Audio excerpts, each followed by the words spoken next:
Gang rape ಪ್ರಕರಣಕ್ಕೆ ಸಂಬಂಧಪಟ್ಟಂತೆ ಆರೋಪಿಗಳನ್ನು ಯಾರನ್ನೂ ಕೂಡ ಬಿಡುವ ಮಾತೇ ಇಲ್ಲ ಅಂತ ಹೇಳಿದ್ದಾರೆ.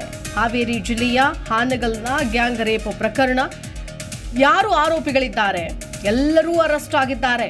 ಯಾವುದೇ ಧರ್ಮ ಜಾತಿ ಆದರೂ ಕಾನೂನು ಬಿಡಲ್ಲ, ಯಾರನ್ನೂ ಇದರಲ್ಲಿ ರಕ್ಷಣೆ ಮಾಡೋ ಪ್ರಶ್ನೆಯೇ ಇಲ್ಲ. ಸಂತ್ರಸ್ತೆಯನ್ನ ಭೇಟಿಯಾದ ಬಳಿಕ ಸಿಎಂ ಸಿದ್ದರಾಮಯ್ಯನವರು ಹೇಳಿಕೆಯನ್ನ ಕೊಟ್ಟಿದ್ದಾರೆ. ಮಾತನಾಡಿದ್ರೆ ಮಾತ್ರ ಕ್ರಮನ, ಮಾತನಾಡದೆ ಆಗೋದಿಲ್ವಾ ಅಂದಿದ್ದಾರೆ. ಸಂತ್ರಸ್ತೆ ಸಂಬಂಧಿಕರನ್ನ ಭೇಟಿಯಾಗಿದ್ದಾರೆ ಸಿಎಂ ಸಿದ್ದರಾಮಯ್ಯ. ಸಂಬಂಧಿಕರ ಮನವಿಯನ್ನ ಸ್ವೀಕರಿಸಿದ್ದಾರೆ ಸಿಎಂ ಸಿದ್ದರಾಮಯ್ಯ. ತನಿಖೆ ನಡೀತಾ ಇದೆ, ಯಾರನ್ನೂ ಕಾನೂನು ಕೈಗೆ ತೆಗೆದುಕೊಳ್ಳೋದಕ್ಕೆ ಬಿಡೋದಿಲ್ಲ. ಈ ಕೇಸ್ನಲ್ಲೂ ಕೂಡ ಯಾರೇ ಕಾನೂನು ಕೈಗೆ ತೆಗೆದುಕೊಂಡ್ರೂ ಶಿಕ್ಷೆ ಕೊಡಿಸ್ತೀವಿ. ಸಂತ್ರಸ್ತೆ ಕಡೆಯವರು ಈಗ ತಾನೇ ಅರ್ಜಿ ಕೊಟ್ಟಿದ್ದಾರೆ.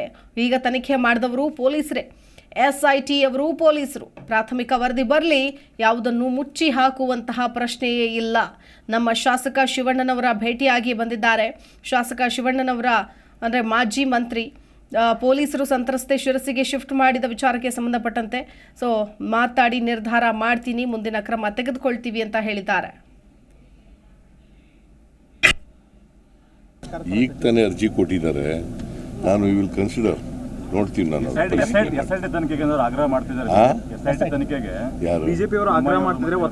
SIT ನಲ್ಲಿರೋರು ಪೊಲೀಸ್ನವ್ರೆ, ಈಗ ಮಾಡೋರು ಪೊಲೀಸ್ನವ್ರೆ ಅಲ್ವಾ? SIT ಅಂದ್ರೆ ಏನು?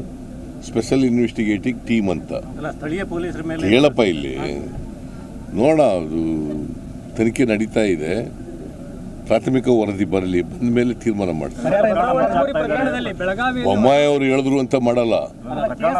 ಅಗತ್ಯ ಯಾರನ್ನು ಮುಚ್ಚಾಕ ಪ್ರಶ್ನೆನೇ ಇಲ್ಲ, ಯಾರಿಗೂ ಮುಚ್ಚಾಕ ಪ್ರಶ್ನೆನೇ ಇಲ್ಲ.